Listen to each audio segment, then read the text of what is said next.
There are some things that I would like to go over with you. I have a lot of slides up here. I'm just going to skip through some of them because I don't think that they're necessarily applicable. For people who are returning, a lot of this will be review, but it's good to review this stuff. And for folks who are new, this is some important information. So let's maybe go to the next slide. There are a couple people who are not here tonight who you will hear referenced who work at our school. ESS, Coordinator Exceptional Student Services, that includes gifted and talented, IEP 504 students who have any of those programs are through our ESS department. Most of you probably know Maureen, or you will meet her soon. And the main office manager is Laurel. Those two work really closely together. They're the ones who you'll talk to when you first come to the school, or if you call school. They'll be the ones that you'll talk to. Great. This is something that I think really sets us apart from other schools, is that we're always striving for this culture of excellence. And I think that it's something that comes in everything that we do, whether it's socially, academically, in the way that I approach discipline, the way that we approach our advisory program. We take this very seriously, and we try to be really intentional about creating a culture of excellence in our school. And I believe that that really pays dividends in a number of different ways. You'll hear this referenced quite a bit. This is something that I'm going to talk to you about a little bit for you to understand what your options are as a junior. But I would like to just bring you up to speed on something new that we are offering for our 9th and 10th grade students. The backstory of this is that, or the real principle of this, is that we're committed to doing everything we can to challenging all of our students and supporting them in the ways that they need. We found that our honors program has been relatively successful, but something that we want to do in the future is to give our younger students, our 9th and 10th graders, a bridge to that honors program. So that once they become juniors and the stakes are super high, that isn't the first time that they're running into an honors program at Animas High School. So we're introducing something called the Challenge Extensions offerings in 9th and 10th grade. That's not applicable for all of you, but I just wanted you to understand that is something new we're offering this year. For juniors and for seniors, you have the option of applying for an honors program in your individual classes. So for example, in your humanities class and in your science class and in your Spanish classes, at the beginning of the semester, you can apply, and your teacher will give you a way to do this, apply to be an honors student in that particular content area. You are agreeing to stay in that honors program for that semester. Sometimes it happens that students have to drop out of the honors program mid-semester for some reason, but we really like to avoid that. So we encourage you to think very carefully and to talk to your advisor and the content teacher at the beginning before you sign up to make sure that that's something that you're interested in doing. The honors program for juniors does have an official transcript designation. So it is a relatively high stakes thing. If you sign up for it, you should be pretty sure that it's something that you want to do. It does involve more challenging and deeper dive into the content areas that you are exploring in your classes. If you think that honors is something that you're interested in doing, there are a couple of things you can do. The first thing would be to talk to your teacher when you get into class that first week. The other thing that you can do is you can talk to your advisor, and they can give you some idea of whether that would be something that would be appropriate for you for that content area. Whether you decide for the honors program or not, if you feel like you need more challenge, it's really important. The first thing that you do is to talk to your teacher in that class. You can certainly have that dialogue. If you would like to have some help in talking to the teacher about that, you can certainly talk to your advisor as well. Again, we are committed to making sure that you're challenged appropriately and supported appropriately. Thanks. Let's move on to the next one. You know, we're running behind here, so we're not going to spend a lot of time in our talking about advisory. The important piece to understand about advisory is that this is a way to provide you with a primary point of contact for the school. So each of you will be assigned to an advisor, and the intention is that you stay all 4 years. new students, you will be having a new advisory relationship with one of our staff members. We really want to give you a person that you can call and contact about questions, concerns, anything like that. I should mention that as I run through all of this stuff, this is a distillation of our student handbook. And tomorrow I'm going to be sending out a link to our student handbook so that you can access all of this information, but I'm kind of breezing over some of it. But there's some stuff at the end that I want to get to, so let's move on. Student expectations contract is something that I'm not sure actually if you got them. Wait, you did get them today? All right. This is again, the student expectations contract. I have pulled out some really important things from our student handbook. And what I'm going to do is have our students review this. Hopefully, you can all take some time over the next week or so to review it together. But also, when our students come back, we'll be going over this a little bit more in depth. And I'm going to send them home with another copy and have them initial. And they're going to sign on the back, and you'll sign on the back. These are some just important points that we want to make sure everyone is clear on. There are things that are either different about Animas or things that we really try to emphasize. So please do try to take some time and look over this together in the next few days. There are a couple, let's go ahead and move through this. There are a couple things that I'm going to highlight. We do have a closed campus, so seniors will have the opportunity for off-campus lunch. Juniors, you don't quite yet. We want you to stay on our campus for a few reasons. One, your parents love it because we know where you are. Two, we gain a lot culturally out of having you there. You can really help those sophomores and freshmen start to understand what it looks like to be an upperclassman in Animas. So, before and after school, our school will be open at 7:30 in the mornings. You're welcome to show up at 7:30, and we'll be open until 4 in the afternoon. There will be times that you may stay at the facility after 4 working with a teacher. So if you are with a teacher in their classroom, you're welcome to stay after 4. If not, then we do ask you to leave that. We can skip past the visitors piece.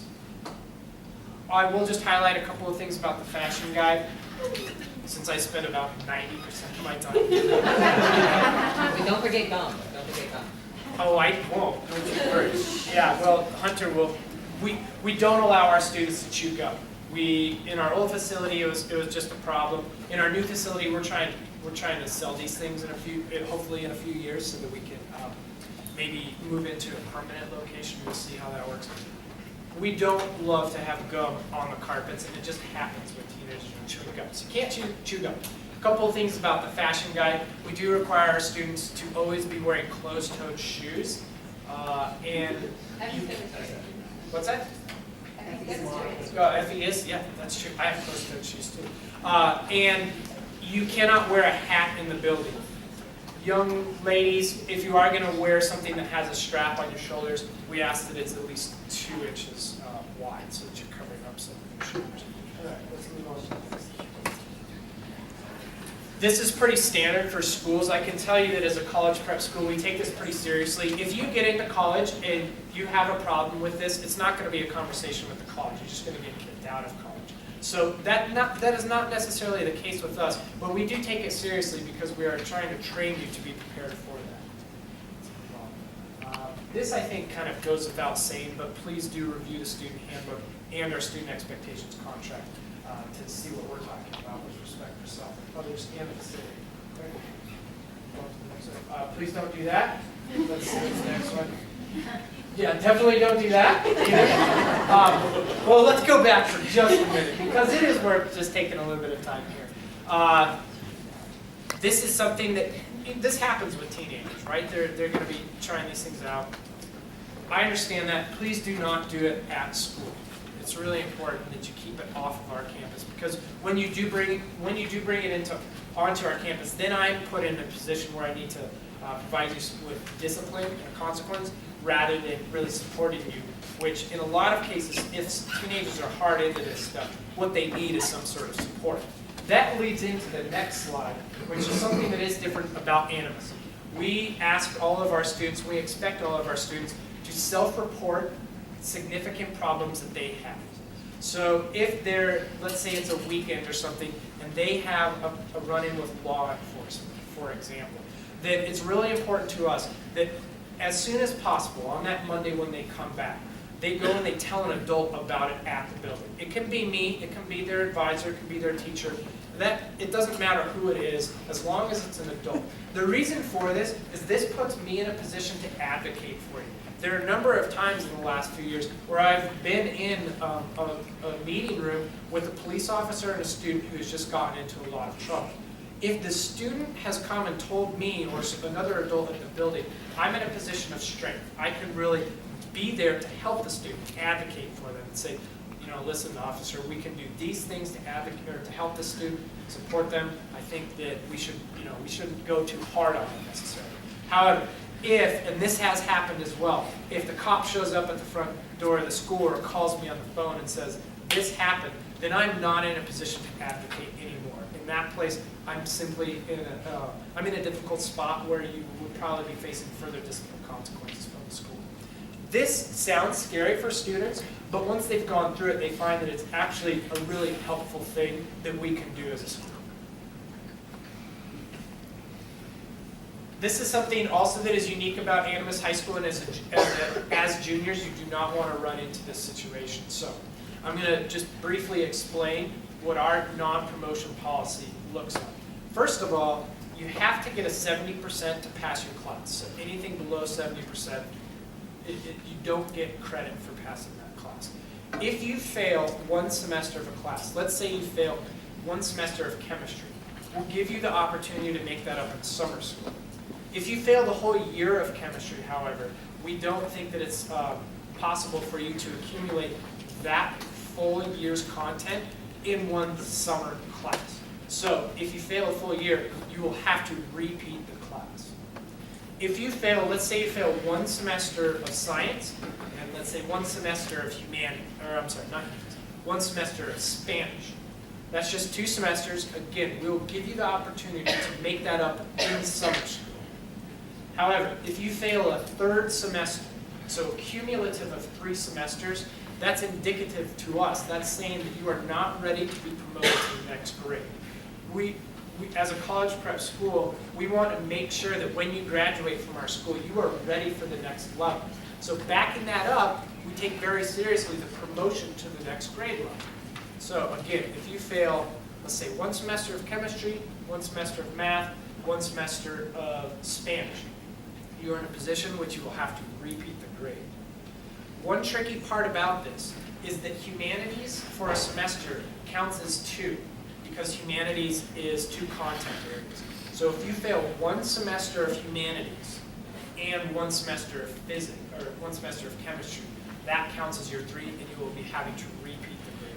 We try to do everything that we can to support students before we get to that point, but when it comes down to it, we have high standards for promotion. Let's move on to the next one. That's pretty standard. This is the only piece that I'll put out here about this is we try to do our best to teach students how to respectfully use and appropriately use electronics.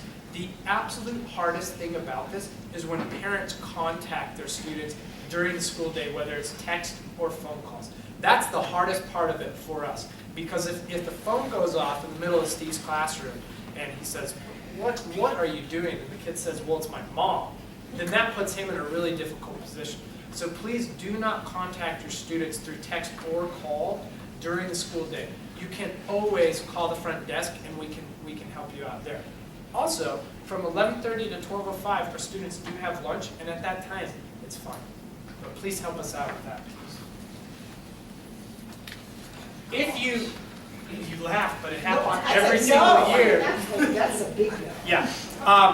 There are times when you'll be doing projects that may include some sort of weapon, right? I mean, that happens. Dave Hershap does it like every other day.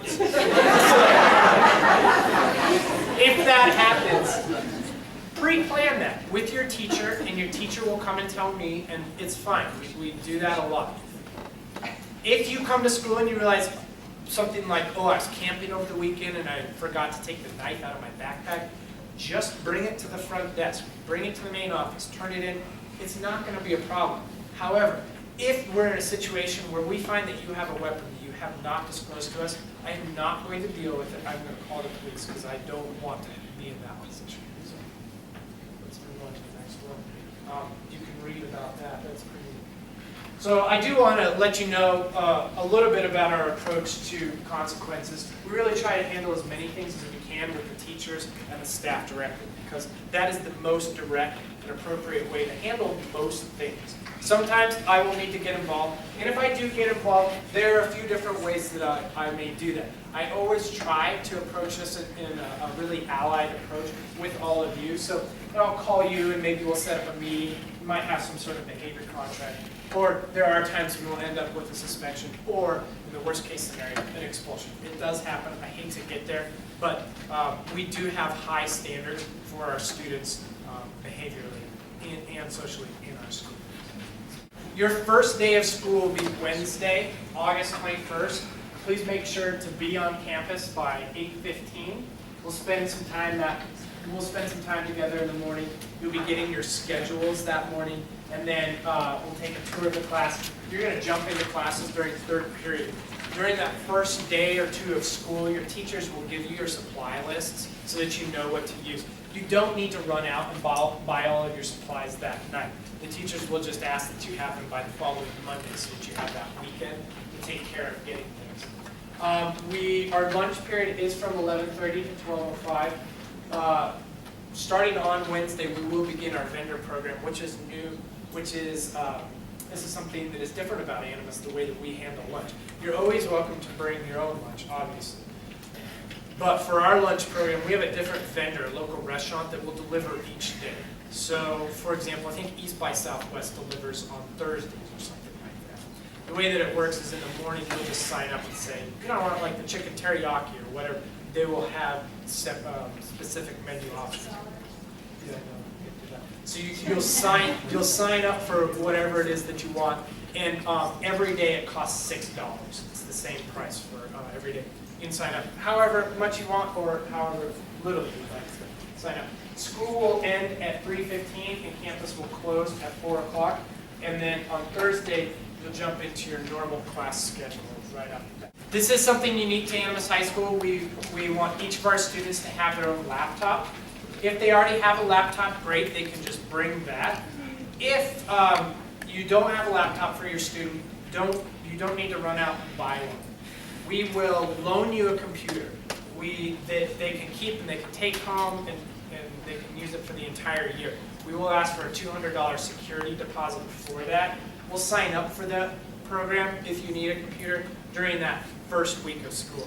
And there is no reason for you to go out and buy your own computer if you don't have one for your student. Our computers will be fine for you for the school year. We will have an optional computer repair program for people who bring their own computers, and we'll send some information out to you in an email about that probably next week is what I think that we'll do. All right, what's that next slide? We don't necessarily need to talk about that. If this is important to understand, if you have a question or comment or concern, obviously Ashley's already talked about a lot of ways that you can get information. We'll be sending out weekly emails. You can check DPs. If you would like to talk to somebody, please contact your student's advisor first. Obviously, you can get in touch with the teacher right away as well. That's fine. But if it's something that has to do with more than just one teacher, please contact the student's advisor first. That's a really efficient way for us to manage those relationships. You can always call the main office or you can email them. That information is on the website. I will have office hours on Tuesdays and Thursday mornings, so you can call the main office and we can schedule an office hour as well.